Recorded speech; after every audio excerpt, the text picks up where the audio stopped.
We expected a letdown today at Notre Dame Stadium. We did not expect Notre Dame to be put down in game number 2.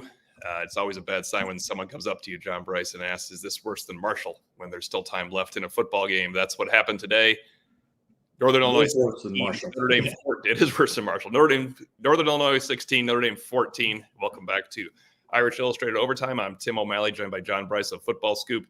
And I mentioned if they lost to Texas A&M, that place would have been a morgue. It wasn't much better when Notre Dame scuffled to score for a solid 2 quarters and really for most of the game.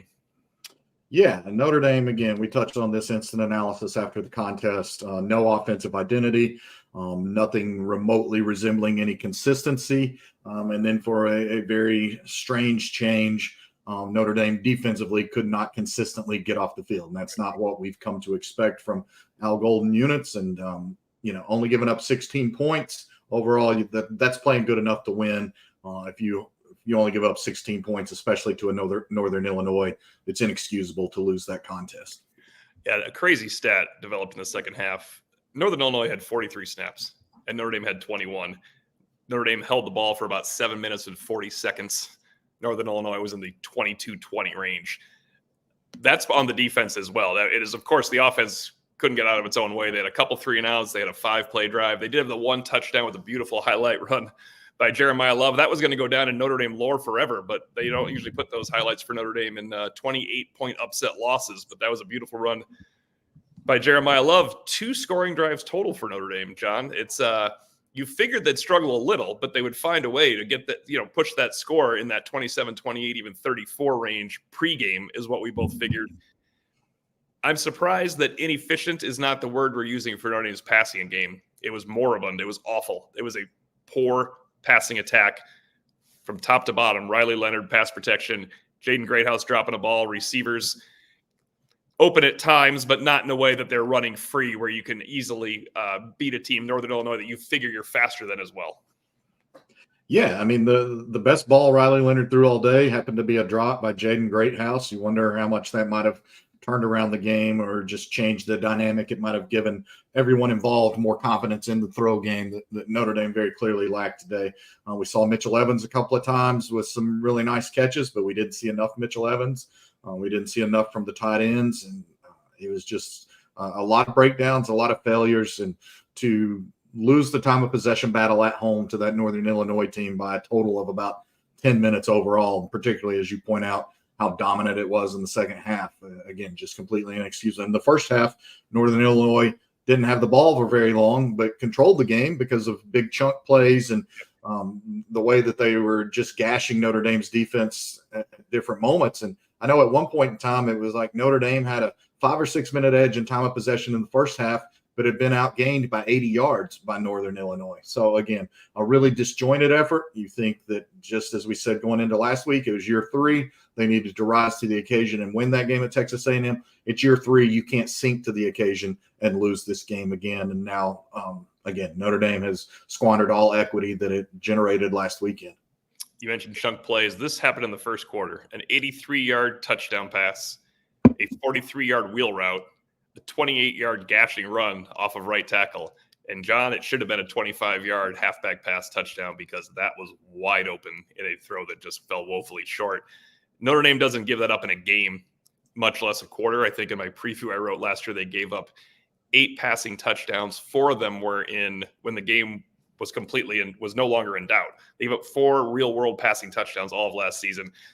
It was a mistake. It was a sluggo. They got KVA just a little bit, but honestly, Benjamin Morrison either has to break down and make that tackle or not go for the ball there because he was the last person that could have stopped Brown from going 83 yards. What a game, by the way, for Northern Illinois' offense dictating to the Irish.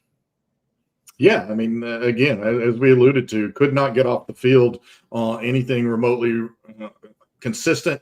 As I also previously noted, even when Notre Dame won the battle on first down and had Northern Illinois in 2nd and 10 or 2nd and 8, 2nd and 9, 2nd and 11, Northern Illinois got such effective plays on 2nd down that it was then able to move the sticks time and time again on 3rd down because 2nd, 8, 10, 11 turned into 3rd and 4, 3rd and 2.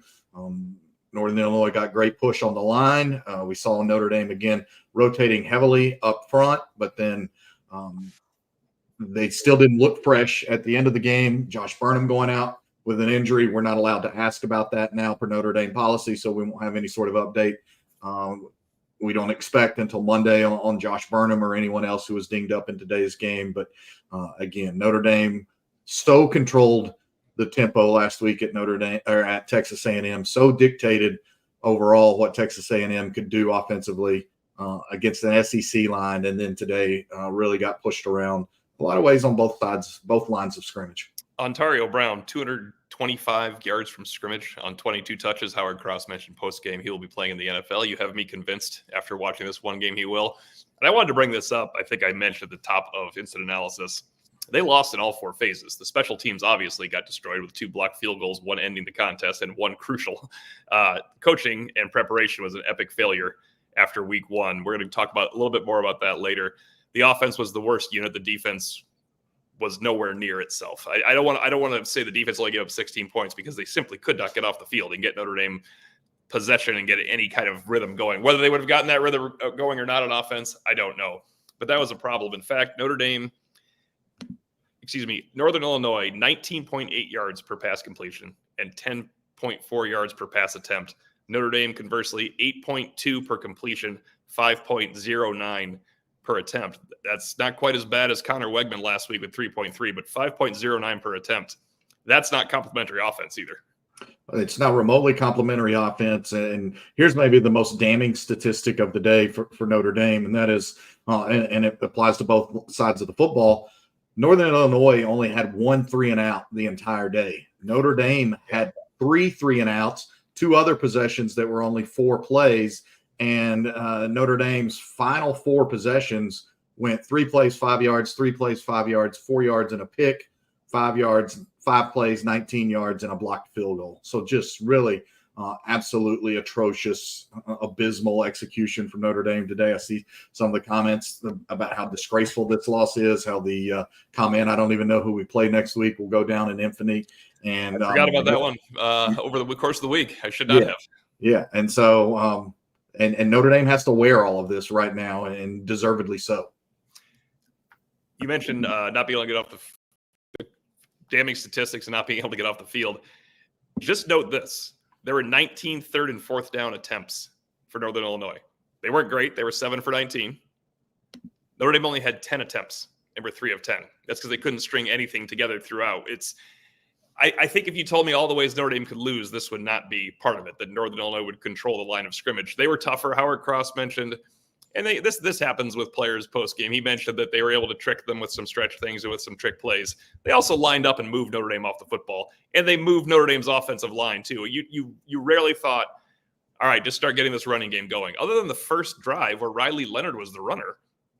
6 of his carries right there. 6 carries for 31 yards and a touchdown. He, of course, stats are tough to look at here because they're not sack adjusted, and he had a big 13-yard loss on a throwback where he tried to, that should have been grounding probably. I guess I don't know the rule very well because that sure looked like grounding or in the grasp to me, John. But no, it couldn't be grounding, T.O. It was a fumble. It was a backwards pass. Oh, they call it a fumble. Okay. Yeah. Backwards pass. You're right. You couldn't call it grounding because it was a backwards pass, so technically a lateral, and therefore not subject to grounding penalties. Instead, just a massive, severe loss of real estate.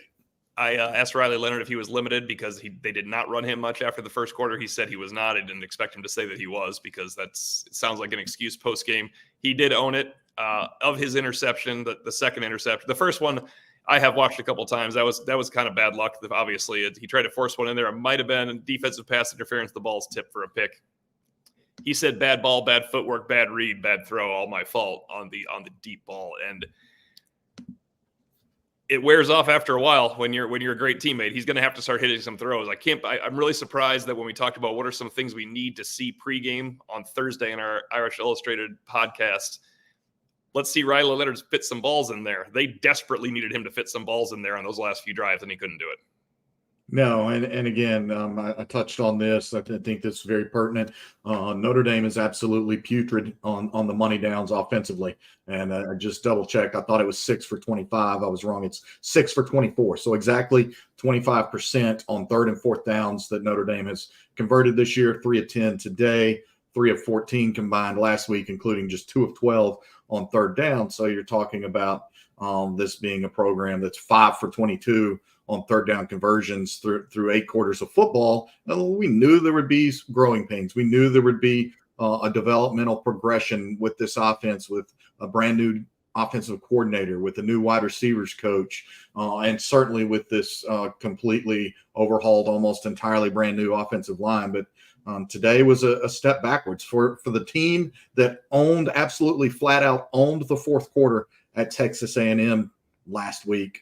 To have performed the way it did over the course of 60 minutes today is, it's befuddling. And for all the people calling it inexcusable, they're absolutely correct. Yeah. What surprises me, and it's always second guessing at this time after losses, is if Riley Leonard wasn't limited. I believe Riley Leonard was limited at some point because of the hits he took. But if Riley Leonard wasn't limited, it is absolutely on Mike Denbrock and Marcus Freeman to tell Mike Denbrock, run QB power like you did against Texas A&M. We need to get 6 yards. We need to get 5 yards. We need to get the athleticism of Riley Leonard going here. There's QB draws. There's moving the pocket. They were not protecting him well. You have to do something when you're not protecting him well rather than playing basic offensive football, and that didn't materialize today. No, and again, I completely agree with you. We saw Riley Leonard on more than one occasion get up very gingerly, even on a positive run in the first half where he went catapulting out of bounds. That was a really hard hit on the sideline turf. We saw him get up really very slowly after getting hammered on a play in the second half and stayed on his knees a couple of extra seconds before finally pulling himself up. There's no way he wasn't limited, and there's no way that they didn't change that portion of the game plan for as many hard hits as he took in the first half. Yes, he was effective, and they should have gone back to it, but they've got to be transparent there and say, well, no, we had to dial it back a little bit. He was dinged up. It looked like he had a shoulder. His shoulder appeared sore. I saw him moving it a couple of different times. We know that he had a bad hand bruise last week. Was that affecting the passing? Just a number of things, but he was effective running the ball. They showed some new stuff today. I think the touchdown play, they might have even pulled Bo Collins in line and then had Eli Raridan and Cooper Flanagan in there, and Riley bowled into the end zone. Devin Ford was in front of him again. Yeah, so really effective there. This will blow your mind as well, T.O. I charted it. And when Notre Dame scored to take the lead, it was around 3:49 or 3:50, something like that. And Notre Dame did not take the lead again for 110 minutes. It was of actual clock. It went from like 3:50 until 5:40 or 5:39 before Notre Dame ever had the lead again. And that was just 14-13. And again, not remotely good enough. I want to bring this up because I mentioned it to Tim Prister during the first drive. He's like, how about they stop running Leonard, kind of joking, because you don't want to necessarily have to run him as much as you did against A&M every game. I said, I'm concerned that they have to run Leonard, that they came out and the plan was to run Leonard because they felt they might need that. Mark Wade asks, maybe needing Leonard to constantly bail out the offense with his legs points to bigger issues. And that's true. And I think we wanted to see something different this week. We wanted to see growth. Now we can insert all the jokes you want to hear about the lack of growth in the game. You wanted to see growth in the passing game. You wanted to see growth in the offensive line. There weren't as many pre-snap penalties, but there shouldn't be. You're at home.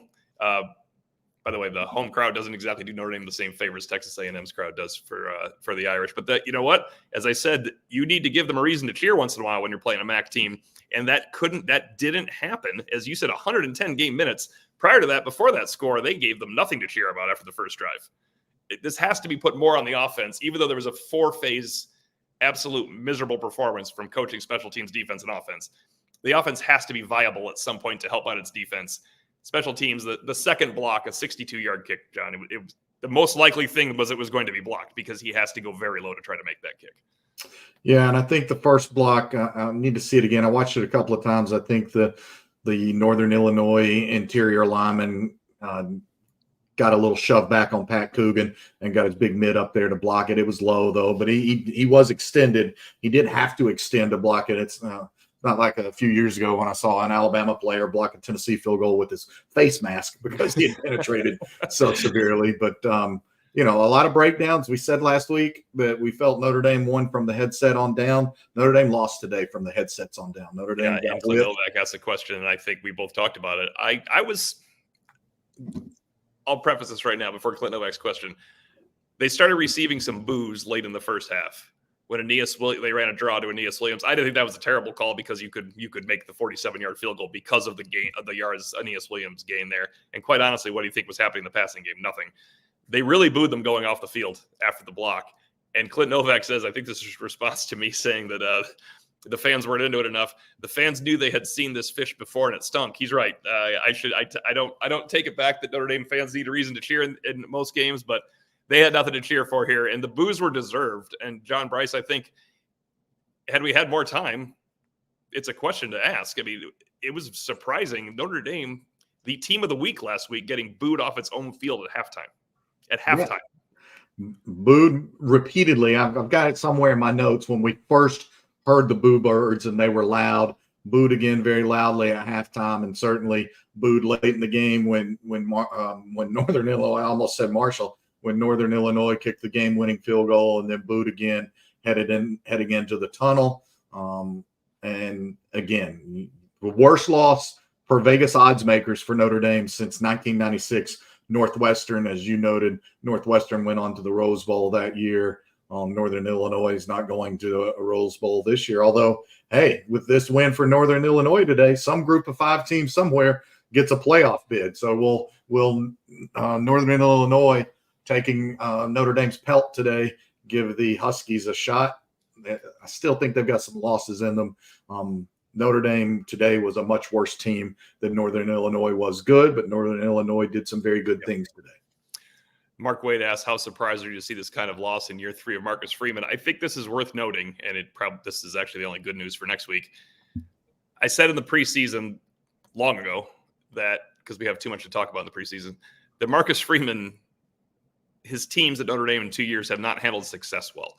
They've handled failure great. They've bounced back from failure, because I still contend the first loss to Ohio State, they were getting patted on the back for being the best one-loss team in the country, the best 0-1 team in the country. They did not do anything with Marshall. He responded after Marshall beating UNC and Brigham Young. They come home 17-point favorites over Stanford, absolutely lay an egg. After that, they recover, that they saved the season, get all the way to USC at 8-3. I'm not saying they blew that game, but they lose to USC coming off some success. You start 4-0, you lose to Ohio State. You bounce back and make a great victory against Duke. Everybody's patting you on the back, and you lose to Louisville. You go out and you beat USC, bouncing back from Louisville, and you go out and lay an egg against Clemson. This is not only a pattern. This is just reality right now. They'll probably go out and handle Purdue. But what's going to happen when they win a couple in a row and Stanford comes back to town? It's a serious question. No, it's absolutely a fair question. Again, we know this team buys into choosing hard and the bumpy road, but they do themselves no favor when they send themselves on those bumpy paths and when they make themselves choose hard unnecessarily. And this was choosing hard. This was, again, the superior roster got whipped today, and the superior and certainly exponentially more high-paid coaching staff also got whipped today. Steel Horseman asks, and this is a question I think Priester would like to have addressed. Tim Priester, by the way, is writing his snap judgments right now. Steel Horseman says, do you think they were beaten up from last week? I know Tim was surprised to hear there was Tuesday and Wednesday physical practices. The only reason I wasn't surprised to hear that is I just think of coach speak. When people talk about how good our practice week was, I think, and the story that talked about the Notre Dame's vexing aftermath games I wrote this week, every single coach said what a great week of practice they had and how focused they were going into game 2 when they lost the game or barely won. So I didn't lend much credence to that, but very physical, draining game against A&M. If you go out and have 2 physical practices, maybe they were tired, but nobody minds hearing it when you first hear it. We weren't saying, oh gosh, I can't believe they were physical in practice. You would hate to hear the other thing, probably. It's damned if you do and damned if you don't, but maybe they were tired. Maybe they were worn out, but you still have to be able to answer the bell because you're a deeper team. Definitely a deeper team. Again, we saw them rotating incredibly early on the defensive side of the ball, right, again, to try and have those guys fresh in the second half. And Notre Dame just could not get off the field. I'm just stunned at how ineffective Notre Dame was defensively in trying to get off the field, and the fact that Notre Dame had those 3 and outs and 2 more possessions of 4 plays only, whereas as I noted, Northern Illinois only had 1 3 and out, and then no other drives for the Huskies were fewer than 5 plays, I don't believe. And as you've noted, they had some cresting up around double-digit plays. Notre Dame fans are going to hate that I bring this up because sometimes when a quarterback would struggle under the previous head coach, even when he was still the starter, they would go to the backup quarterback, and it was all over the board. For good reason, Notre Dame couldn't move the ball. And we're asked here by Sam Terrell, Angeli would have won this. Actually, it's a statement by Sam Terrell. Angeli would have won this. It's an interesting dynamic if you're Marcus Freeman, because if Riley Leonard was limited and he just had to stand there and throw, you do have a better option than a limited Riley Leonard. However, if Riley Leonard wasn't limited, he's the guy that can escape and get a 16-yard gain out of nowhere when something breaks down. He's the guy that could still hit one. It would have taken a lot to take out Riley Leonard. It has happened before at Notre Dame. Tommy Rees was used that way. It doesn't always work. It worked for Tommy Rees, but it doesn't always work. But I, for the first time, wondered going to that last drive, could they just hit a couple passes? If Leonard's limited, do you take him out? Yeah, and again, we don't know. We certainly suspect that Leonard was limited, and we know that Marcus Freeman referenced, and I think Riley kind of tried to keep his hand not visible last week at Texas A&M. We know he had a bad bruise on his hand last week at Texas A&M. So was he just inaccurate today, or was he inaccurate because he had been beat to pieces and because he has a bruised hand, and then he needs to move the football with his legs to increase his accuracy passing, because he has bigger passing windows when he's effective running the football. And again, Love and Price didn't remotely get enough touches today. 4 for Jadarian Price, 4 carries. Yeah, and he flashed again. I mean, he flashed again in very limited work and had one of the better, more positive runs for Notre Dame, going around right in and picking up a key first down. Again, just really inexplicable, the complete lack of identity for Notre Dame offensively, and then the inability to get off of the field defensively. Tim Priester has joined us, and I am going to, Tim, you came in at a hot button topic time here. And Mike C. asked, do you think Leonard starts next week? I do think Leonard starts next week. My question was, if he was limited, Tim, before you joined us, if he can't throw the ball downfield and he's too limited to run, on the last drive, is it better to have Steve Angeli throw a couple passes down the field because he has a chance of being accurate? I mentioned Tommy Rees, of course, to some critical acclaim, did this for Brian Kelly in victories. It doesn't mean you're benching your starter. Every other position can be taken out if they're mildly ineffective and regain his starting job. It's a definite tough balancing act for a transfer quarterback in Marcus Freeman, though. I think you would have had to have made that decision before the last drive. And two drives, an ultimate drive, probably. Yeah, I mean, I think you would have had to allow Angeli a little bit of leeway there. And you're still, we don't know, excuse me, we don't know to what level he was injured, because we were told we weren't allowed to ask, which is, I don't know that I've ever heard that before. I understand where you could say that the question's not going to be answered, but we were told that we were not allowed to ask about his injury. So some things are changing here along the way over the course of our careers. But, he starts next week. This is the guy that they went out and got. I would imagine they still had confidence in him to make some plays. The receivers have to make some plays too. I realize the underthrow to Chris Mitchell that's totally on Leonard. That play call can be second guessed. Something maybe a little bit more manageable, since you haven't hit a deep ball all year. Last week, the longest ball was 20 yards. Today was 19 yards. But it is what it is at this point. We can speculate, all we want about it, but can't get this one back. And as we said on instant analysis, we thought Texas A&M loss would be tragic. This one, I'm not really sure how you. I do want to answer real fast to Chris Sabo. He says he thinks Marcus Freeman says you're not allowed to ask. That's not what you meant. You were talking about the policy is not allowed to ask. He said, "Get that loser out of here." That's Marcus Freeman didn't say we're not allowed to ask for those things. That's media relations policy. Marcus Freeman didn't say that. No, it was all about. I need to get my headphones in here. It was all about the decree that came down from Notre Dame. I think Marcus Freeman had some other things on his mind besides something like that. But it's just. I'm sure you guys have covered it. I was going to say it's about where you go from here now, because you can't sit here and keep wondering, is it the worst loss in Notre Dame history? It is the worst loss via point spread. We mentioned on instant analysis since Northwestern in the opener. Northwestern went to the Rose Bowl. Not sure Northern Illinois is going to go to the playoff, but it's one of the worst losses, but it's the worst loss since Marshall too. People asked about that. It's just worse because it's year 3. JB, we talked about that in the walk back. It's year 3 of the Marcus Freeman era. He knows his team. It's inexcusable. There's no other word to describe it. Marcus Freeman called it an entire program failure today. And he's right. It's absolutely a program failure, but it starts with him. And he's had now 3 of these games. I think Tom, the intern, with the fabulous stat showing that Marcus Freeman is now just 5-3 against FBS teams at home when he's a 13.5 point favorite or higher. That's not getting it done. That's not getting it done when you lose to those teams. Now, Marshall went on and had a nice year that year. Northern Illinois certainly will have some more wins on its schedule. Stanford was dreadful, but year 3, you just cannot make this sort of giant step back in year 3 when you've finally gone on the road and gotten a quality road win against an SEC foe the week before. Just ready to bet against Northern Illinois, guys, because they have a bye week next week. Though you want to talk about human nature? They're donezo. Same with Marshall, and they beat Notre Dame. Fortunate that they have a bye next week, but I want to get back to this again because I think that it's a little closed-minded. You can't. I would imagine behind closed doors, Marcus Freeman is going to say, "Okay, do we go too hard on Tuesday and Wednesday?" I wasn't there. I'm not saying I'm second guessing that. I didn't see his team practice. I didn't know exactly what they needed, but you can't just say, well, oh, we had to do it and that's that. Your players weren't mentally and emotionally and physically ready to perform out of the gate.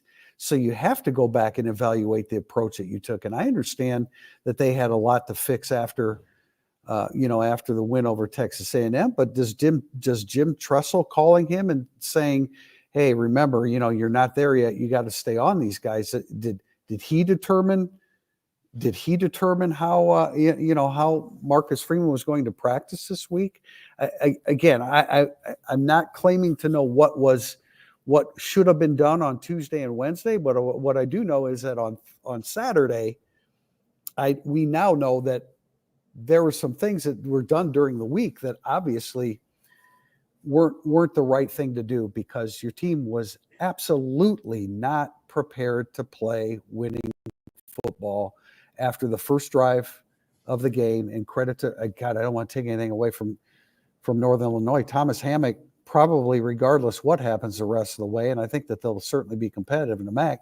If there was any question about whether he was going to be in his 7th year as head coach at Northern Illinois, that question's probably already been answered here today. Go ahead, JB. Yeah, I would just say I just saw a question there being asked: Does maybe Notre Dame's 5'7" long snapper on field goals have anything to do with the blocks? Of course, that's Reno Monteforte. Actually, college football has a rule where you can't engage the center right there when he snaps. You can't rush the center. And again, one of the blocks today. The first block today occurred with the guy that was lined up over Pat Coogan and got pushed and got his arm up. So I'll watch the film, of course, some more and take a look at that. The second one, as we noted, was almost always going to be blocked because you have to try to drive it so low, even if you did have the wind with you. And again, there's some clock management issues that we saw. Notre Dame had to take a defensive timeout in the third quarter that it obviously very desperately needed at the end of the game. I thought it was poor clock management when Notre Dame let the 2-minute warning roll all the way down. I think that cost them 37 seconds when they could have called their timeouts a little bit differently and tried to force Northern Illinois' hands there a little bit more. So, again, a lot of issues today, a lot of issues from a lack of offensive identity, not being able to get off the field defensively, and more bugaboos in time management among, as TP just said, also not having the team ready to play well enough today. I saw a question on there. Does Al Golden still believe in not stopping the run? You're totally misconstruing the concept. So I'm not even going to answer that. He clearly said this week that you have to approach Northern Illinois differently than you do Texas A&M. So there was a greater emphasis put on stopping the run. They didn't perform well. It wasn't a philosophy that caused that. Northern Illinois is a quality running football team, and Tario Brown is a good running back. And I realize that shouldn't be enough to run the football against Notre Dame, but that comment is misconstruing what his philosophy is. And I do want to say, James Womack, I disagree with this. The play call to throw the ball down the field on 2nd and short with a 1-point lead in the 4th quarter is inexcusable. I don't think so. I think you have to trust the senior quarterback not to throw that pass. It's 2nd and 1. You haven't run the ball that well. You're only up by 1 point. You want more points. Running the ball on 2nd and 1 and putting yourself at 1st and 10 the way this offense went, I don't think that's inexcusable at all. In fact, I will posit that if they ran the ball there, you would say Notre Dame's took their foot off the gas when they started moving the ball because they completed 2 straight passes to Bo Collins. I don't mind the play call. You can't throw that pass the way that pass was thrown. That's a high school throw. Yeah, and it comes back like 15 yards. Yeah, and it comes back to he's never proven that he can throw those passes consistently. And that's why I think he's a little banged up, though, because of how bad that throw missed. But he said he had bad feet. He could have hurried it. He had time on the throw, too. It's one of the times he dropped back and had time, which maybe he was surprised. Note that also you throw that pass, and Mitchell is a speedster. He's not going to be your most physical guy to try to fight the DB if it is a true 50-50 ball. So the play was there. If he leads him, it's probably a big gain. At worst case, it's an incompletion, but instead it's severely underthrown. And again, Mitchell is not the guy that is going to battle the defensive back the way that we saw Bo Collins do a week ago at Texas A&M. Massive. If it's incomplete, it's 3rd and 1. You still have another shot at converting and keeping control, moving the chain. So, I get the reaction. I've had 43 years of getting used to reactions to bad plays that don't go Notre Dame's way. Couple of positives before we wrap this up. Jaden Osbury was fantastic. I have to look back at the last drive. JB and I couldn't decide at what point he was on the field that last drive. He was the hero of the previous drive. Jeremiah Love ran hard again at Priester before you came on. I said that was going to be a highlight reel forever in Notre Dame lore, except it really can't go in there. You don't see a lot of Northwestern highlight reel plays from 1995 either. No. I'm not sure they're going to be putting Jeremiah Love on any futures there. Although Notre Dame basketball does put Kelly Trapuka shot from the corner right before Danny Ainge goes down and lays it in to end it. So maybe it doesn't matter that much. But I think Osbury, Love. I thought Jordan Clark played pretty well. Rod Hurd had good coverage on that beautiful 3rd down catch. I can't blame Rod Hurd. It was an incredible catch. But Rod Hurd was in for Jordan Clark. When they targeted Bo Collins, he made some plays. Yeah, I actually in my snap judgments, and I'm trying to finish up here. You tried to list some of the guys that played their best football. The offensive line took a massive step backwards.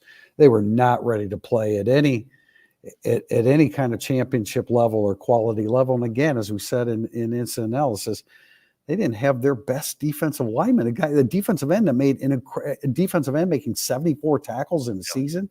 That's an outrageous number. They didn't even have him. Northern Illinois 16, Notre Dame 14. We will have Marcus Freeman Monday. We'll have instant analysis following and a podcast. It's going to be a real pick-me-up for everybody listening if you want to tune into that podcast Monday afternoon. For Tim Priester of Irish Illustrated, John Brice of the Football Scoop, I am Tim O'Malley. Thanks for watching Irish Illustrated Overtime.